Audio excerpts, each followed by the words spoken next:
Hello guys.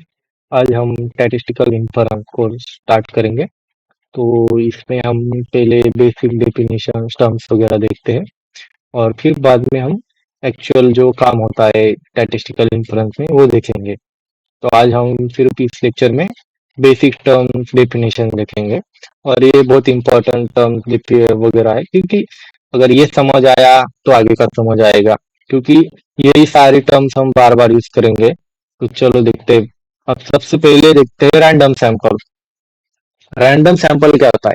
अब हम है ना इन्फरेंस में हर बार यही बोलेंगे कि क्वेश्चन के स्टार्टिंग में कि let x1 x2 up to xn be a random sample from distribution या पॉपुलेशन। तो रैंडम सैंपल क्या होता है? तो अब सपोज हमने जो x1 x2 up to xn जो सैंपल लिया ना, तो हम उसको रैंडम सैंपल कब बोलेंगे? जब सारे जो ऑब्जर्वेशन है ना, सैंपल ऑब्जर्वेशन, वो आइडेंटिकली एंड इंडिपेंडेंट होंगे। मतलब सपोज हमने लिया x1 x2 up to xn be a random sample from Poisson distribution with parameter lambda. Suppose ये लिया हमने, तो इसका मतलब क्या हुआ कि x1 x2 up to xn are independently distributed each other, and x1 x2 up to xn are follows Poisson distribution lambda। मतलब x1 भी Poisson distribution lambda फॉलो करेगा, x2 भी Poisson distribution lambda फॉलो करेगा। इसको बोलते हैं random sample. अब ये हर बार ये लाइन यूज होगी, मतलब इन्फरेंस का क्वेश्चन के स्टार्टिंग में ये हम यूज करेंगे। अब आगे का देखते हैं। अब अब ये हमारे पास पैरामीटर। तो पैरामीटर क्या होता है? तो it is an unknown population constant. मतलब पैरामीटर क्या होता है? एक अननोन होता है पॉपुलेशन का कांस्टेंट। तो अब सपोज हमने डिस्ट्रीब्यूशन लिया या X follows normal theta sigma square, then theta and sigma square are the parameters. मतलब नॉर्मल डिस्ट्रीब्यूशन में theta and sigma square parameters होते हैं। वैसे हमने सपोज बाइनोमियल लिया, तो बाइनोमियल में ये 90 पैरामीटर्स होते हैं। सपोज हमने लिया Poisson distribution with parameter lambda, तो लैम्बडा क्या है? पैरामीटर है उसका। वैसे ही और भी है, बर्नौली लिया तो उसमें पी पैरामीटर होता है। वैसे बहुत सारे डिस्ट्रीब्यूशन है तो उनका पैरामीटर होता है, और वही पैरामीटर को हम एस्टिमेट करने वाले हैं। तो पैरामीटर समझ आया। अब देखते हैं पैरामीटर स्पेस। अब ये बहुत इंपॉर्टेंट है, क्योंकि इसमें एग्जाम में इसके ऊपर भी क्वेश्चन आता है। क्योंकि कभी कभी क्या होता है कि ये मिली का क्वेश्चन देते हैं और उन वो थीटा की रेंज रिस्ट्रिक्ट कर देते हैं, और हम वहां ही अटक जाते हैं और गलत आंसर करके आते हैं, और ये बहुत बार हुआ है। तो हम पैरामीटर स्पेस अच्छे से समझ लेते हैं। पैरामीटर तो आसान है, लेकिन पैरामीटर स्पेस क्या होता है? पैरामीटर स्पेस क्या है? The parameter space is a set of all possible parameter values that define a particular mathematical model. It is denoted by, ये सिंबल से डिनोट करते हैं ये। तो अब देखो, अब एग्जांपल सपोज हमारे पास है नॉर्मल थीटा सिग्मा स्क्वायर। मतलब हमारा x follows normal theta sigma square.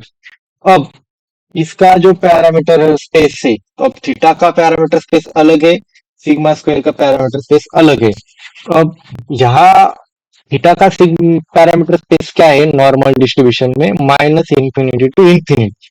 मतलब theta belongs to minus infinity to infinity. और मतलब थीटा कहाँ बिलोंग कर रहा है? थीटा की रेंज क्या है इसमें? Minus infinity to infinity. मतलब थीटा का पैरामीटर स्पेस हो गया माइनस इंफिनिटी टू इंफिनिटी। अब सिमिलरली अब हमारे पास सिग्मा स्क्वायर भी है, तो इसका पैरामीटर स्पेस क्या है? मतलब सिग्मा स्क्वायर की रेंज क्या है? मतलब सिग्मा स्क्वायर की वैल्यू क्या हो सकती है कौन से रेंज में? तो सिग्मा स्क्वायर की वैल्यू हमारे पास ऑलवेज पॉजिटिव होती है। मतलब sigma square belongs to zero to infinity. मतलब sigma square zero to infinity, मतलब सिग्मा स्क्वायर का पैरामीटर क्या हो गया? Zero to infinity. ये हो गया सिग्मा स्क्वायर का पैरामीटर स्पेस। तो अब इन दोनों का फॉर नॉर्मल डिस्ट्रीब्यूशन हम कैसे लिखेंगे इस पैरामीटर स्पेस? थीटा और सिग्मा स्क्वायर का कंबाइन करके minus infinity to infinity and zero to infinity is parameter space of theta and sigma square. समझ आया? और वैसे ही नॉर्मल डिस्ट्रीब्यूशन है हमारा पॉइसन लैम्बडा। तो लैम्बडा का जो पैरामीटर स्पेस होता है वो lambda always greater than equal to zero होता है। समझ गए? मतलब लैम्बडा ग्रेटर देन जीरो होता है लैम्बडा, कि जीरो नहीं ले सकते शायद, तो ग्रेटर देन जीरो होता है लैम्बडा। तो मतलब लैम्बडा का जो पैरामीटर स्पेस होगा वो होगा जीरो टू इंफिनिटी।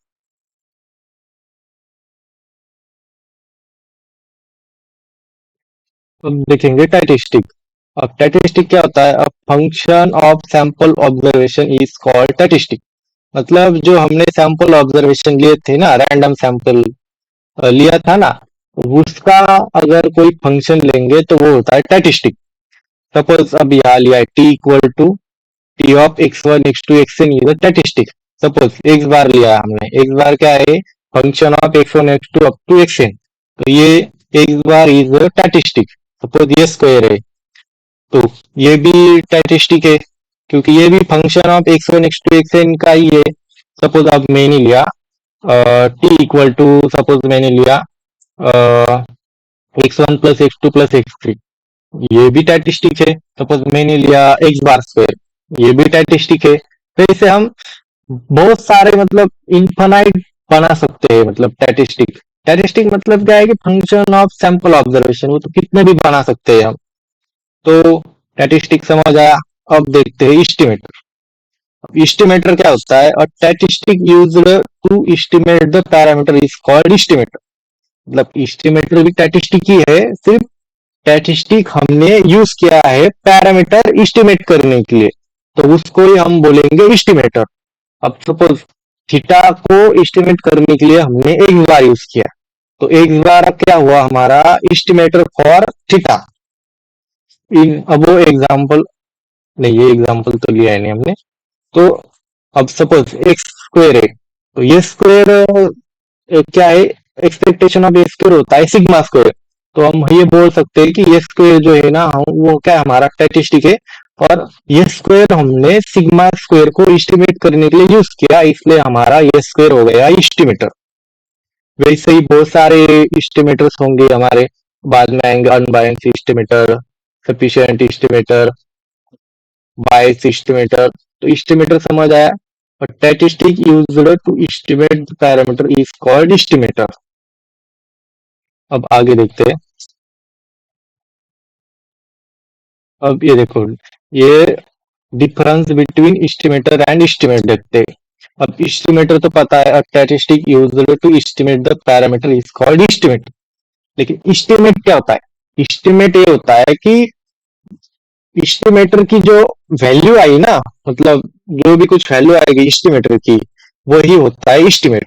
मतलब ये क्या? It is a numeric value taken bye estimator. मतलब सपोज एक बार हमारा एस्टिमेटर, तो एक बार की वैल्यू आई टू, तो हमारा क्या हुआ? Two is estimated. समझ गए? टू क्या है? एस्टिमेट। और क्या है इसका difference? It is a function of sample values. वो तो होगा ही, क्योंकि हमने बोला है वो स्टैटिस्टिक है। और स्टैटिस्टिक क्या है? फंक्शन ऑफ सैंपल ऑब्जर्वेशन या वैल्यूज वही। अब यहाँ, और ये क्या है? एस्टिमेट क्या है? It is an image of the function. मतलब इसका है value taken by a random variable. Okay. और अब यहाँ एग्जांपल देखते हैं। Consider a coin tossing experiment. Let theta be the probability of getting head, and X बार लिया है हमने, summation X I upon N is an estimator of theta. मतलब एक थीटा क्या है? Probability of getting head. अब वो हमें एस्टिमेट करना है, तो हमने एक्स बार, हमारा आया एस्टिमेटर, मतलब x bar is estimator of theta. मतलब एक्स बार का यूज करके हम थीटा की वैल्यू बता सकते हैं।